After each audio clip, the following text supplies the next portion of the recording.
Thank you for joining me on Field to Rim. This is part 2 of our Gems for GENS.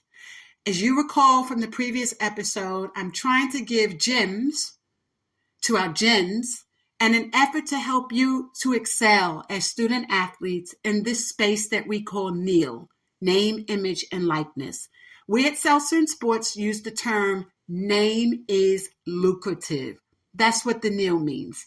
So I'm not going to go over and reiterate the things we've already discussed. Just go back to that episode, but allow me to just give you a summary. In that episode, if you haven't had the opportunity to catch it, we talk about not just the history of NIL, but how you can brand and market yourself, the power of social media and your branding and presentation, how to build your online presence and platform, what platforms to consider over others, and the importance of you giving great consideration to the traditional methods that we use for record keeping and how to communicate. So some of that included, but was not limited to telephone books, your email list, et cetera, et cetera. Check out that episode. So as I move along for this one, we are going to discuss now the sign-in period very briefly, then branding and marketing, the power of family and agency, selecting your agent, and brand protectors is what we also call a separate group of individuals I want you to consider. And then your conference, like how to use that to your advantage. Okay. So for now is, as we enter April, you have your branding period and a sign-in period.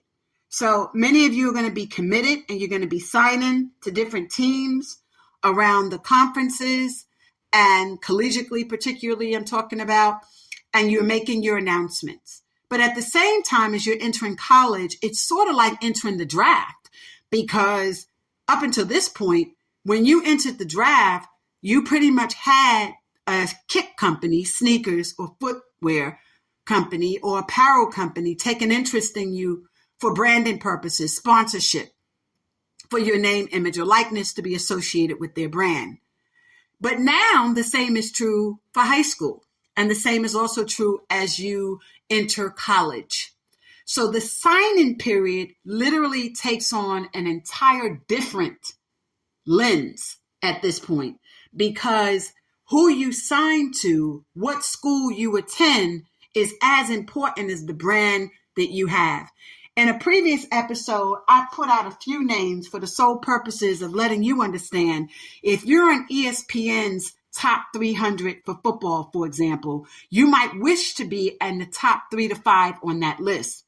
But when we look to those who had numbers like 286 out of 300, Hogan House, and we look at number 297, Boo Carter, look at where they're going, Michigan and Tennessee. That's just an example, right? Then you have Josiah Brown.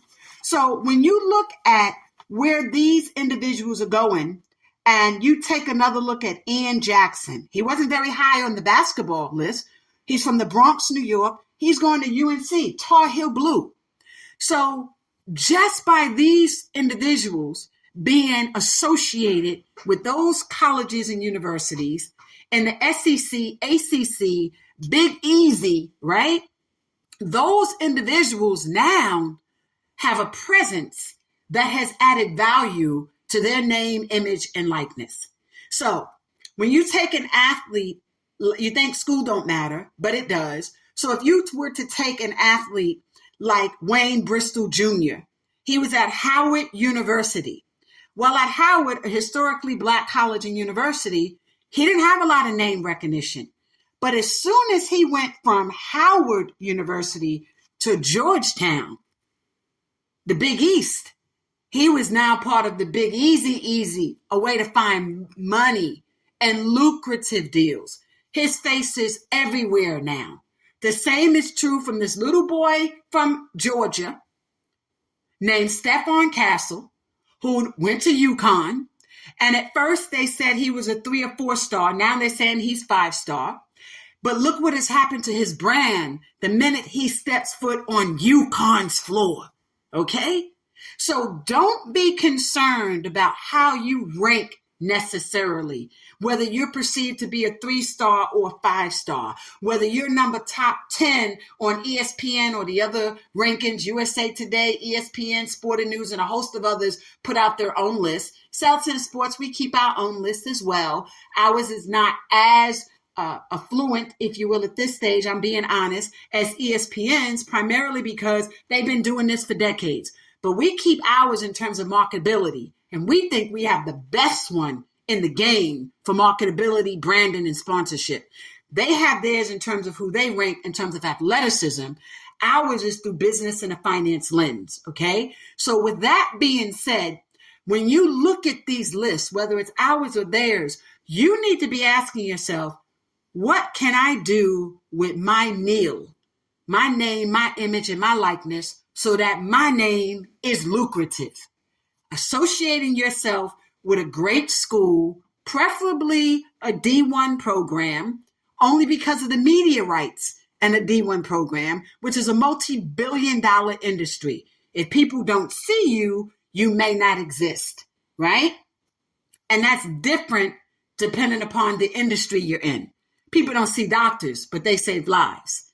People don't get to see a lot of lawyers, but they keep that life from going to prison. Or they might have to fight that life for personal injury or mergers and acquisitions or to ensure that people aren't defrauded and the like, okay? So that is not what I mean in that text. What I say, you as an athlete, if they don't see you, you don't exist for branding purposes. How do I sponsor an individual that nobody knows exists?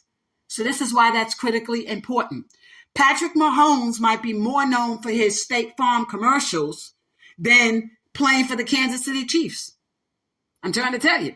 People might be able to associate Steph Curry with his Subway commercials more so than they do him winning with Golden State Warriors. Because some people that might watch television for the purposes of programming may not actually be sports fans who are going to tune in to see these individuals play. The power of television is important. So how you use your name, image, and likeness to get in front of the camera, be it for a sporting event and or an event based on your athletic abilities that puts you in front of a camera for other things like the progressive commercials and the like. I don't get paid by any of these individuals, but I know the history of these stories. And what I'm attempting to do is to educate you on the power of media and the power of you seeing yourself just like them and not getting caught up with where you rank. Case in point, Caitlin Clark, up to this point, as of today, has never won a chip. But she receives $900,000, almost $1 million annually under her NIL, name, image, and likeness. And her name is lucrative because she's been in front of the cameras and has been able to be seen for exhibiting her athleticism for Iowa. And at the time, Iowa was ranked like number 8. They have since gone up on the scale, but that was her ranking. Now, you might say, well, she's the leading scorer. No, she's not. A Pearl Moore from Francis Marion University, a small school in South Carolina, to this day holds the NC2A record, having 4,061 points, more than Caitlin and Pete Mav. Okay? That same school under Lauren Taylor owns the record for NC2A D1, D2, and D3 for rebounds. Look it up. Francis Marion University. Okay? When you're able to get your face in front of a camera, things can happen for you. Sometimes things that would cause others to ignore history, as it were. Okay? It is critically important that you not concern yourself with where your numbers are through the lenses of other people. Know your brand. Because by these individuals being ranked at 286 and 297, they're playing for and have committed to, if you will, some of the number one schools in the country. And all eyes are always going to be under and on UNC. That's Tar Heel Blue. Okay? Everybody knows their history, not just from the days of Michael Jordan and Jimmy Black from 1980s, but all the way to the current space of where they are now. And when you have that type of exposure, like Hogan House with Michigan, it don't get no better than that. He's in Blakeville now. Okay? Always hold true to that. So it's not always that old saying, where you from? Forget the proposition, but it's where you at. You know? It's where you at. And where are they at? They're at some of the top schools in the country. And everybody knows go blue. Okay? So next we want to talk about how do you brand and market yourself, notwithstanding social media. Old school. If there's a particular product or service that is of interest to you, I expect you and or your parents, coaches, and caregivers to help you present yourself to that brand. Don't always wait for people to come knocking. They may never come. Sometimes you have to put yourself in front of them. It's like a press kit, okay? You want a photograph that you've taken of yourself. You want it what we call a bust shot. That means from the shoulders up. Ladies, not exposing your breast, not that type of bust shot, but from the shoulders and up. You want hair done. I get it, boys. We got the twist, the locks, the braids. And for our white young men, some of us want to wear our hair long. You want to be tatted up. That might sell for some people, but if you have not yet tatted yourself, you'll be surprised how the clean shave look does help. Okay, I know you're looking at, well, LeBron didn't have that. He has all these tattoos. Watch the progression, because we're going to talk about LeBron James in a minute. But LeBron also has a team around him. And we're going to talk about how those teams work to help you. And I don't mean team as in Lakers. Okay, there are some players based on their athleticism. They could do certain things that other people cannot do, and it will be marketable and it will be acceptable, but it could also curtail or impede the progress of where you can ultimately go. You compare the tattoos of an Allen Iverson to the tattoos of a LeBron James. Enough said. LeBron is now a billionaire. Enough said. Okay? People can have tattoos, but can also know how to conform in other ways that become marketable and become acceptable. But when you look at LeBron James, LeBron is not a person who's been commercialized. He has instead created spaces for himself through commercialization. There's a difference.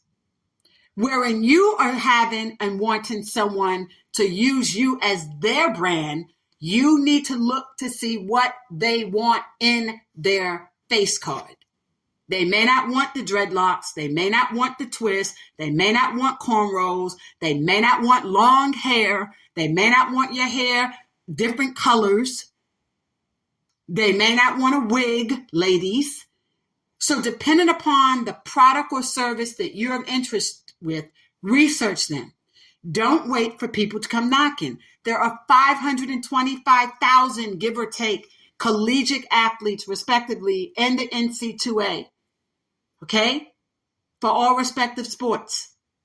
How do you differentiate yourself from some of them? That means you might need to go knocking on some of their doors.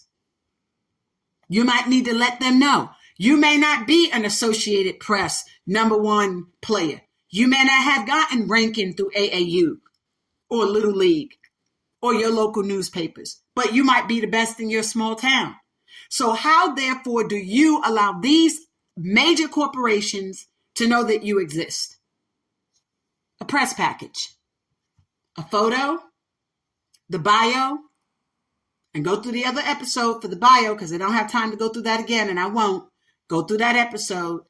But your photo, your bio, a summary or statement, 50 words or less that tells them who you are and what you are. And guess how you want to present it? You want a hard copy, the photo and everything typewritten, but you want to attach it with a video.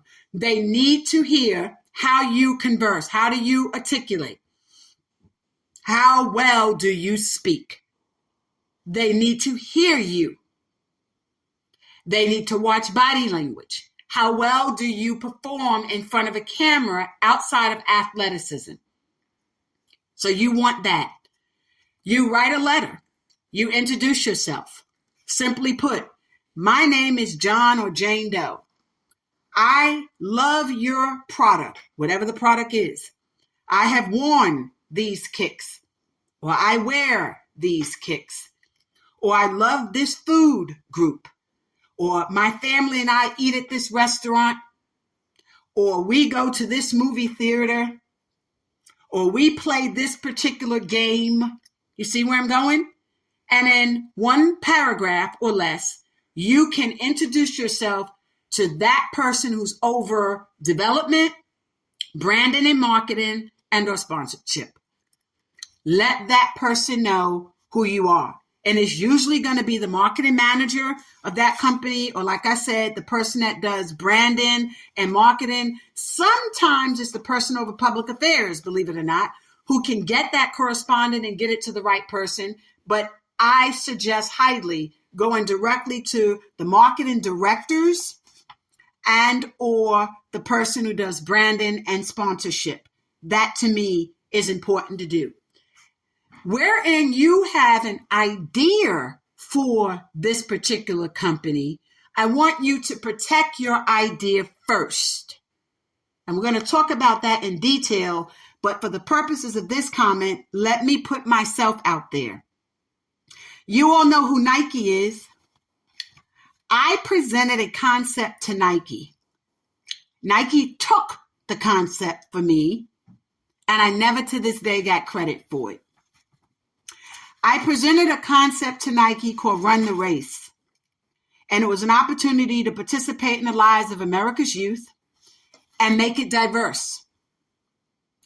And this was the letter that they wrote to me. Thank you for your proposal you sent Nike regarding the Run the Race. After considerable review, we have regretfully decided not to participate at this time. Due to the number of proposals received, it is impossible to participate in all worthwhile programs. However, because this is such a worthwhile program, the proposal is being forwarded to Elizabeth Waters in the corporate office for future consideration. We appreciate your consideration of Nike and wish you much success. Signed, Eddie Brown, Assistant Marketing Manager. About 3 months later, Nike steals my idea, and this is what Nike writes me back. Thank you for your recent correspondence directed to Elizabeth Waters. After careful review, we have determined that we cannot accommodate the request. Nike has launched a new national initiative called Play. Participate in the lives of America's youth. Enough said. Do you understand my point? And that letter was signed by Virginia Henson. From Nike to Miss Winners, a commercial that I did from middle to high school, I've been in this space. And I didn't understand as much as I do now. And I thought, hey, I could write them and show them and present this to them. What did I know? So I proposed a commercial with Miss Winners. And there was a basketball player from Georgetown University, a much older gentleman, and his name was Alonzo Mourning. And he was raised by a lady named Fanny Treat in Virginia, Chesapeake. I was so intrigued about this story that I had heard as a young girl. I said, well, I got a concept for him. I presented that concept to Nike, David Falk, his agent, and Miss Winners. I did the same for a boxer named Evander Holyfield for domestic violence. I said, this is a punching bag. This is not. It was to stop domestic violence. One day I'm coming home from school and the television's on. And I see a Miss Winners commercial. And oh my goodness. Y'all already know. I said, that's my commercial. I gave them that idea. I keep my receipts. Hello. I'm trying to help you.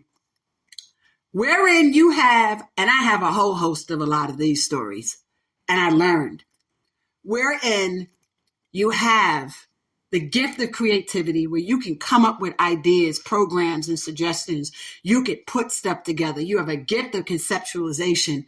Protect it. How do I protect it, you ask? Copyright. It would be the best investment you can make. Associate yourself with writers' guilds. Associate yourself with associations in film and documentary that protects you as well.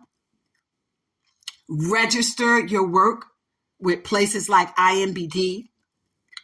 Register your work with people that you know. I know people talk about a poor man's copyright. Don't buy into that. Okay? Get somebody to help you to complete a PA form, a TX form. TX is for copyright. PA is for music, instrumentals, etc. But you can also copyright ideas as well. And then obviously you have trademarks and logos that you need to patent so you make sure nobody else is using them. That's the problem that the Bayou Barbie has ran into. She's been known for the Bayou Barbie from LSU basketball all these years, Angel Reese. But now she can't legally use Barbie because Mattel owns that trademark, right? They protect it. She's a gorgeous black girl. Yes, she looks like the quote unquote black Barbie, but she can't legally use that, especially as she advances herself and for marketability. Should Reebok have known that before they were out there talking about the black Barbie and, Bayou Barbie? They should have known that. But I think they thought if Nicki Minaj could say that she was the Barbie, that it was acceptable. Hello, somebody. But it wasn't. Because Nicki's people protected her brand. You must protect your brand. So you don't want to create an image for yourself and then it's not protected. So since these experiences that happened from middle school to now, I protect every concept I have. Every concept that I have. I don't let nobody get away with nothing anymore. And I want you and your family and the people that are on this journey with you to do the same. If you have a name that you know is yours, protect that brand. That means get it copyright, a trademark, a service mark, because they're different. Okay?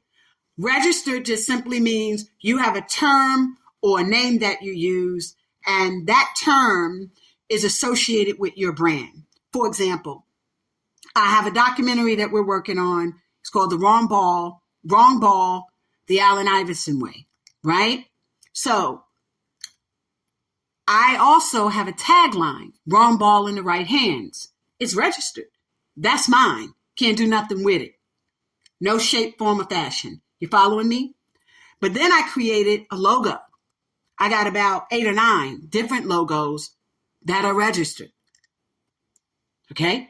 You want to make sure that you have trademarks, logos, copyrights, and service marks that are associated with your name, your image, and your likeness. Because if you don't, somebody else gets to use it. And oftentimes, you run into a problem or a situation wherein if you don't protect it, the company who's branding you might find a way to take claim of it or ask you to transfer it to them. Then they profit from it and you're done. And this similarly happened with Nick Cannon. A lot of you know Nick Cannon. You associate him with, the Wild, and some associate him with having 12 children. But Nick Cannon was a genius with Nick Galonian, okay? And the CBS network. And he came up with a lot of shows like The Masked Singer and others. But Nick's camp did not protect his rights. So a lot of these programs that he put together and these television dramas and programs, he did not have ownership rights to them. He didn't own them. So where you don't own them, the network owns them. And I don't know if this necessarily applies to him, but sometimes we are just so happy that someone has taken an interest in us that we might just sign on the dotted line and we're not reading. Or you might do like I did, innocently. You're in middle of high school, you got ideas that's just spewing. You write your letters, they acknowledge it, but I didn't know to protect that concept in a way that I could come back and say, this is mine. But Nike know they stole it. Yes, Phil Knight, you do. You did not have a play program. You got that play program from my Run the Race program. That's where you got that concept from. to deal with diversity and everything else. Just like NBC got many of their concepts regarding life in the NBA, inside the NBA, Bob Acostas. There's a lot of stuff I did middle and high school and then college that a lot of people took those because I did not protect myself. I didn't think I had to. But there are real sharks out there. So as you proceed in branding and marketing, protect your brand, which is you. Protect your name, your image, and your likeness. Don't let everybody advertise your name, image, and likeness. If you're going to go the creative route like I did, your creativity needs to be safeguarded. Service mark, trademark, registered, logo. And if it's a product, a patent. That's how you do that. Now, who is in your camp? There is nothing worse than what is happening now, particularly over the last 10 years in professional sports, as it pertains to people who believe that our mothers are now incompetent and they are ineffective in assisting us on this journey when we are attempting to navigate NIL deals and or on this journey to collegiate and professional sports. The woman that could rub two pennies together and keep a roof over your head, make sure you had the gear, the clothes, the sneakers, the uniforms. Make sure you could get to school every day and perform academically. Make sure you could get to all your games and practice on time. Now, all of a sudden, somebody's in your ear and they tell you that that woman or your father or your caregiver, respectfully, is no longer capable of guiding you on this journey. There are many situations where a lot of mothers are harassed by the agents. They are threatened by agents. I'm going to read to you something a mother experienced.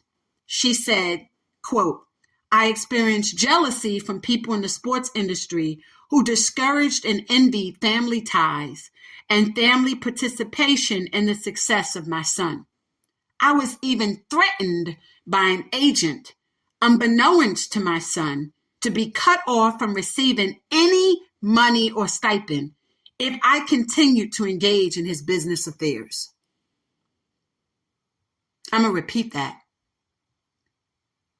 She experienced jealousy from people in the sports industry who discouraged and envied her family ties and family participation in the success of her son. She was threatened by an agent, unbeknownst to her son, to be cut off from receiving any money or stipends if she continued to engage in his business affairs. That's the mother of a professional athlete. It's real out here. You have a lot of people who want to immediately disconnect, disassociate mothers, particularly, from their sons and daughters in the world of sports, because then they get to control you as the athlete. You need to be reminded that the only reason these agents know about you is because of her or the caregiver in your life, not because of no girlfriend or no wife or no agent. It is our parents who got us from 0 to 18 or 0 to 21, such that by the time you meet the girlfriend or boyfriend, the agent or coach, or the sports world, it was your mother who had always been there or caregiver on that journey. Family ties and agency relationships. When you pursue your NIL, you're going to need an agent. But don't let anyone lie to you and tell you your agent must be an attorney. That is not true. People tell you that because what they want to do is to control who can control you. And we're going to talk about the role of lawyers and when and how that is necessary for understanding contracts and the like. But your mother or caregiver or dad, your father, can be your agent too. An older sibling could be your agent. Or you could be pro se, meaning you represent your own interest, and hire a lawyer for the sole purpose of only reviewing the contract, but not negotiating the contract for you. Let me repeat that. You can even represent yourself pro se and present a contract or offer to negotiate, to brand, to sponsor, promote a product or service to a law firm, an attorney, for the sole purpose of them exclusively just doing that, but not representing you in negotiating the deal. And you pay a flat fee as opposed to a percentage. Don't let anyone disconnect you from your lifeline, which for many of you has been your parents. I respectfully am reminded of a post in 2013 by the late Kobe Bryant, in which he took to Instagram and social media to publicly shame and denounce his parents, in which he said, in essence, enough is enough. When is it ever too much? And it must and was in response to his father's attempt to sell a gift, which was the 2000 NBA championship ring that Kobe gifted to his father, that his father needed to make money or to have money for he and his wife at the time, which is Kobe's mother. And at the time, they were in the process of attempting to relocate. And they needed resources to do it. And instead of handling that matter privately, he took to social media.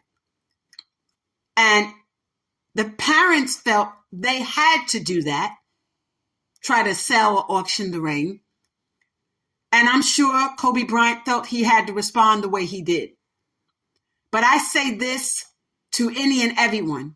Do not ever forget the role of your parents in your journey to becoming a professional or collegiate athlete. Do not ever submit to this process, this thought, or this theory that you would be nothing without your husbands or your wives. When I hear those speeches, I cringe because I'm reminded of where was this woman when you was on this journey? I don't care if y'all went to high school together. Bruh, who was there from K through 12 getting you to practice, making sure you had what you needed, and taking care of you? 9 out of 10, it's your parents. So what they need money from you? You can never repay them for what they did. It's easy to be married and think my wife or my husband are attributors to my success. But guess what? By the time most of you marry and meet them, you were already successful. Even the so-called day ones, the ones that you met in middle and high school. You weren't living in their households. They weren't taking care of you. They weren't putting food on your table. They weren't making sure you had the kicks. They weren't paying your fees to go to these programs and these camps. They weren't advocating and fighting for you. So when you have an agent or an outsider who's now trying to tell you what you should give to your parent and what you ought to do with the resources that you attain, or what deals or products you should sponsor, and they don't want to hear from your parents, that should be a person or persons you need to disassociate yourself with immediately, because that is going to be a divide and conquer. A divide and conquer. Rewind, a divide and conquer relationship. And the minute you allow these sharks to see that they can divide you from your parents, they're going to control you. I have studied sports in a way that is almost unprecedented. And I've had the pleasure of meeting some of the mothers of some of the greatest athletes on this planet. I have. And I also have had the opportunity of hearing from them directly, indirectly, and or through my own research and inquest. And I remember the days of the mothers like Michael Jordan's mother, Charles Barkley's mother, Dominique Wilkins' mother, Miss Gertrude Baker Wilkins, Miss Dolores Jordan, Dominique's mother. I remember a lot of these other mothers. And these were the mothers of the NBA. And they had a support group wherein they worked together. And they were helping each other navigate this world of sports. And I had the pleasure of interviewing a lot of mothers in the NBA. And one is the story that I just shared with you all, more recent. And so something happened in the sports world, not just with the NBA, NFL, Major League Baseball, soccer, even in the women's sports, women's soccer, softball especially, collegiately, where you are seeing this great wedge and divide of a lot of agents and third persons attempting to come between athletes and their parents, the divide and conquer. Don't let that happen to you. The stories of now, everything's about the wag. Yeah, and I'm from that generation of wags. I get it. But wives and girlfriends, come on now. Y'all already know. I don't need to say nothing else. Y'all already know. Not responsible for near the successes of these men. So when someone tries to make you think that you don't have the know-it-all, mom, dad, auntie, grandma, you let them know you may or may not have it, but you have access to people who do. You have just as much access to hire an attorney for the sole purpose of reviewing contracts only as you do hiring an attorney to actually represent the interests of your son. But under the agency agreements, some of them now are considered managers, and the managers get a lot more money. They get a lot more money than the agents. The agents are regulated in professional sports to 3 to 4%. But sports managers and financial planners, their fees are different and not necessarily regulated. And you have some of them that are taking an awful lot of money, up to 20, 25% from these agreements. And really, they're not negotiators. Some of them have simply responded to requests and demands that have been made for your son or daughter's name, image, and likeness. Some of the deals are already cut, written in stone. All they need to do is get you to sign. They're not worthy of 25% for that. They're not.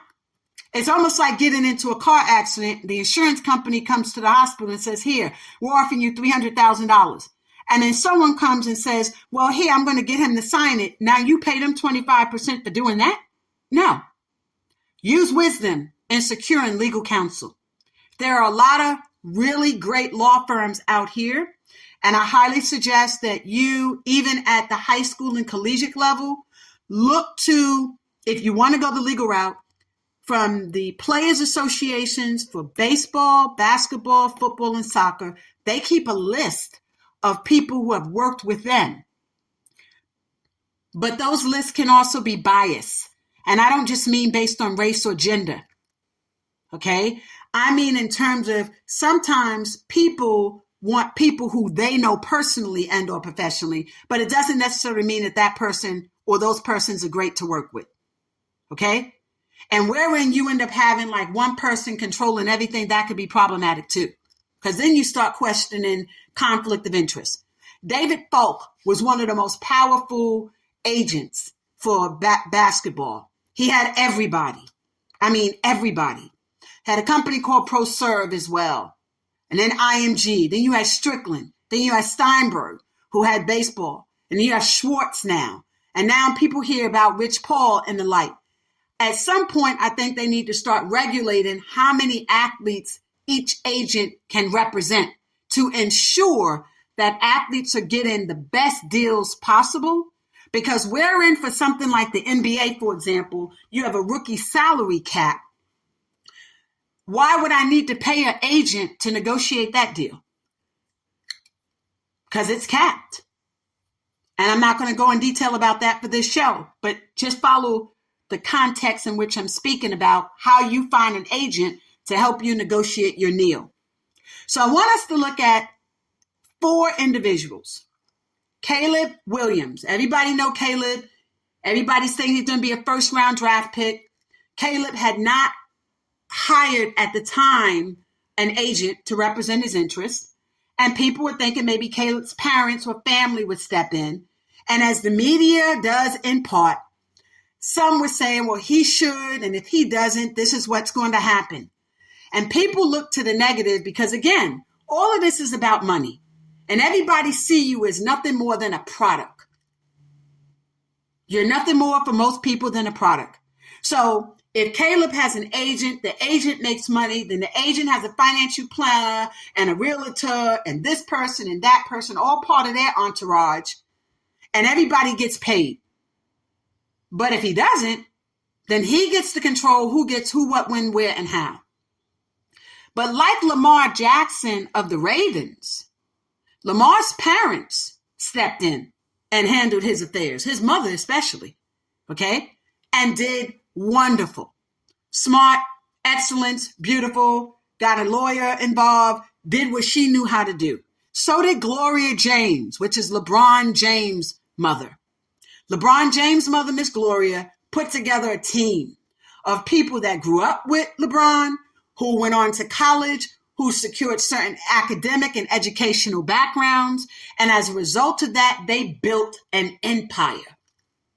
That's what they did. There's a name that people don't talk about much. I'm going to mention her because I believe if she were given some of the additional tools that she needed, that her son's career would have been that of a Michael Jordan's. In fact, I think he would have been wealthier than Michael Jordan and LeBron probably put together because of the time that he came out. And that is Ann Iverson. Ethel Ann Iverson. Okay? She is the mother of Allen Iverson. She was a teenage mother. She had him at 15 years of age. His father was incarcerated, but he went on to become a very well-known NBA player, as most of you are aware. But Miss Ann had a little bit in her like a Gloria James, a little bit of Lamar Jackson's mom, a little bit of Miss Dolores, that Southern hospitality, a little bit and a lot of Gertrude Baker Wilkinson, Dominique Wilkins' mother. And that became more of what people saw in her. They saw the urban side, respectfully, of Ann Iverson, the protector, the one that was stuck by his hip, if you will. They saw her out and about with him in clubs and environments that people may have thought a mother, respectfully, should not be in, and a host of other issues. But I believe if she was given the proper nurturing, and if the mothers of the league operated when she was coming through the game, like they did 10 years earlier than that, when the Jordans and the Wilkins and the Magic Johnsons and the Charles Barkleys and the Hakeem Olajuwons and that core group was coming, and Isaiah Thomas and that group was coming through the league, that she would have had the tools necessary to take her from 1996 to 2006. Had they kept the team that he needed, the legal team, the David Folks, the financial planners, the marketers, the protectors, which we're going to discuss in a moment, her son would have been a multi-billionaire right now. But that did not happen. And the other thing is you always want to be careful, if at all possible, with who your child marries, whether wife, girl to a husband or son to a wife. But selecting an agent is critically important for you in your decision-making processes for your NIL, because the right selection could mean the best deals possible and vice versa. So how do you select? Each one of the professional leagues, as I stated previously, has a list of agents. Many of them are now able to represent you high school and collegiate. They don't have to necessarily wait for you to become a professional. They are not all attorneys anymore, which is great. And I think that helps because there was disparity in the process that if they have to all be lawyers, there's a small percentage of minority lawyers in the United States. But wherein you have someone who's a non-lawyer, you want to be able to look to his or her credentials. What knowledge do you have about sports marketing, business, and finance? You want to understand that.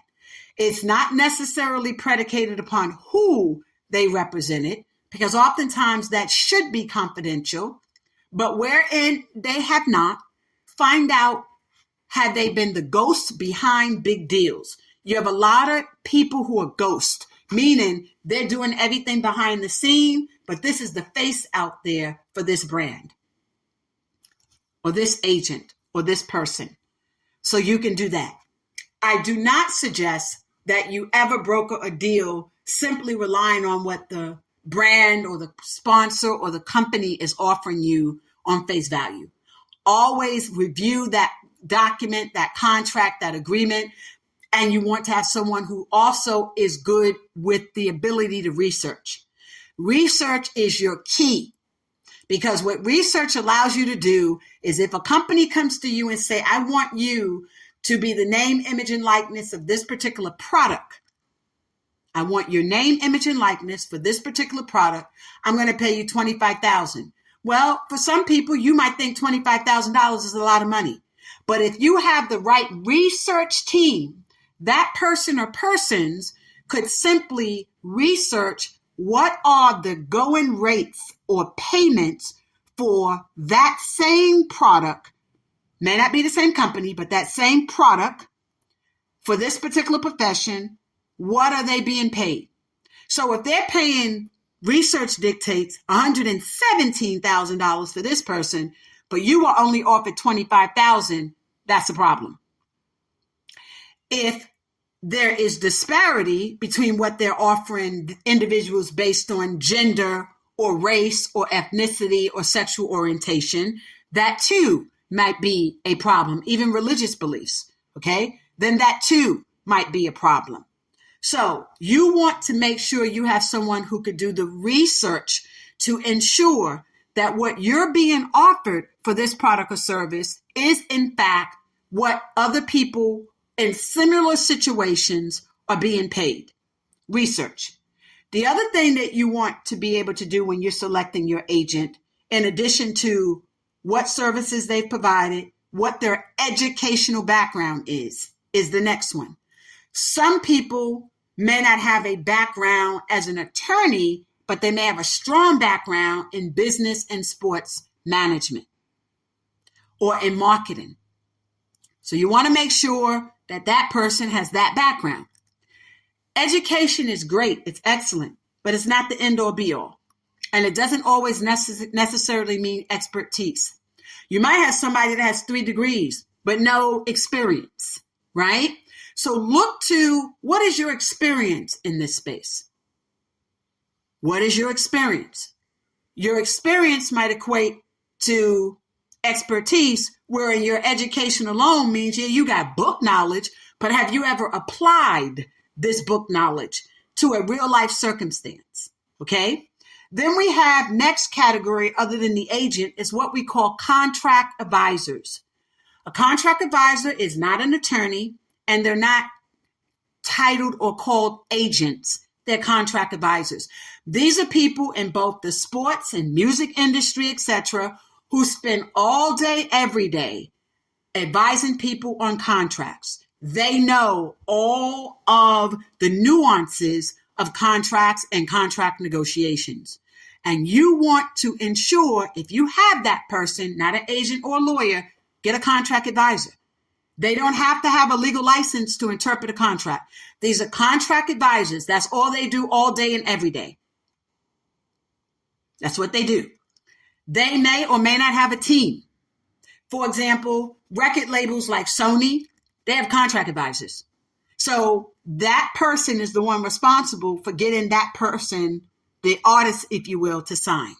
They know the royalties, they know payments, they know the point system, they know all of that. That's what they do 24/7, 365. Sony has, to me, some of the best. And they're not sponsoring my show, but I know what I know. Sony has some of the best. These are number crunchers.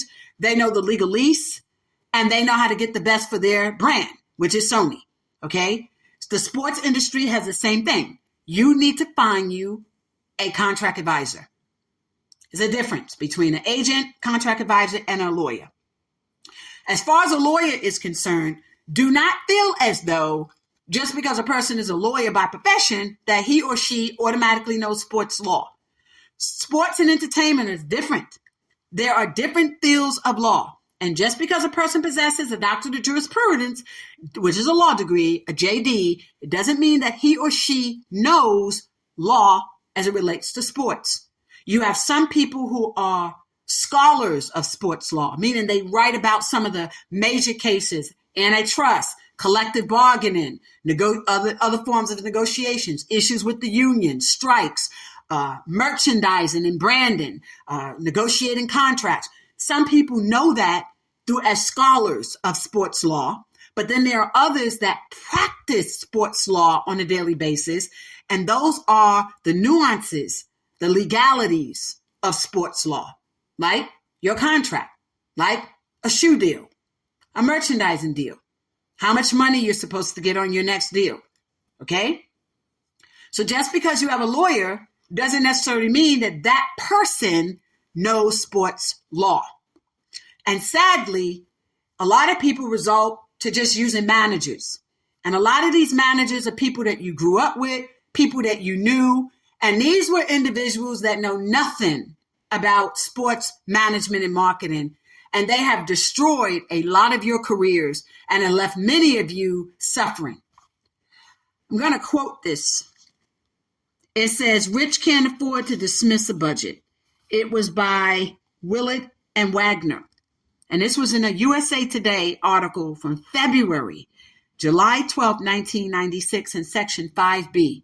I tell you, I do my research. I know this stuff back almost 30, 40 years because I can't talk about today and not understand what happened in the past. But listen, it said, quote unquote, "White agents and financial planners have lost millions of dollars belonging to athletes and enterprises like hotels, restaurants, oil wells, Arabian horses, car dealerships, property, overseas investments, and stocks and bonds. Even trying to convince them how to raise money for charities to quote unquote help others." Right? That was a USA Today article, Friday, July 12, 1996, section 5B. I want you to recognize that a lot of people tend to think hire white and white is always right. I think you need to understand that when you're looking for representation, don't look to race. Sometimes a Black agent, Latina, Asian could be your worst, and the whites could be your worst too. Look to credentials, okay? There has been a pattern practice, a history of Black athletes particularly losing it all in the hands of white agents. So that's what history tells us. That's what's been documented, okay? It is critically important, however, that there are as many white agents like the David Folks, the Steinbergs, the Schwartz, that have done right by their players, okay? So it is important for you when you are making a decision about who to hire that you look for the best candidate who's going to respect your parents, respect you, have relationship, if at all possible, with some of these brands or marketing companies, and be in a position to negotiate the best deal for your name, image, and likeness. And always keep your family part of what you're doing. The next person that I want you to consider is the CPA and the financial planner. But before I get to them, I want to go back to the manager. I want you to be very, very careful. Too many athletes, especially those from urban corridors, go through life with this thought process that you owe somebody something. Yo, I want to put my boy on. I want to put this person. What is their resume? What is their background like? What is their experience in this space? Sometimes it might be better to break them off with a little something, something, something than to let them mess up your everything, right? There are some people that cannot go with you where you're going. There are some people that cannot go with you where you are going. There are some people that cannot go with you where you are going. And oftentimes we have this allegiance, and that allegiance gets us into trouble. And that has happened to a lot of athletes. They had an allegiance, and your allegiance gets you into trouble. There are some people you're going to need to cut off as you progress in life. It might be a girlfriend. It might be a boyfriend. It might be people from the community. It's not because you're bigger, better, and badder. No, it's because they are not ready or prepared or can enhance your brand. They cannot do what needs to be done for you at this next chapter of your life. Not everybody can go where you're going. There are times when you need to stay 100 to people that have been with you, and you have to bring them with you. But what do you do with them when you bring them with you? You need to be LeBron and Gloria James. You got your boys with you, but they don't have the education that you have, and they're not headed to college. Not everybody is 4-year college material. Then you might need to try to get them in a community college. You might need to tell them to take vocational studies. You might need to make them go and take classes in software development to build an app or something for you. But don't just let them come along and lag along like you owe them something. Did they play the game with you? Are they sweating with you? Really? Right? And that's a whole different topic. I'm going to do that story later with the Fab Five of Michigan. I'm going to cover that and bring it into where we are today, because that story is the perfect example. The Fab Five, Jalen Rose, Chris Webber. Yeah, y'all know Dwight Howard, that whole crew. I'm going to touch base on their story, but bring it into this generation because I read it, I understand it, and I see that same scenario happen a lot in New York. But that's an example of trying to bring people with you. That's an example of people thinking you owe them, and they hurt your brand in the long run. So next, the CPA, financial planner, and tax and business. Too often, we don't make them part of our plan. You end up owing state and federal taxes, and that becomes a problem for you. You are a brand, and your brand is a business, and you need to know how to maintain your brand and your business and protect your brand and your business from tax liability, from owing the government while you're at this stage. When you become a professional athlete, it's a different thing. It's called a sports tax or professional athlete tax or sports tax. But most of that is being done by the league itself. The teams take care of that. They do the withholdings. But there are a lot of other athletes that miss it. And that's when it comes to the self-employment income that you derive from your name, image, and likeness, okay, through your sponsorship deals.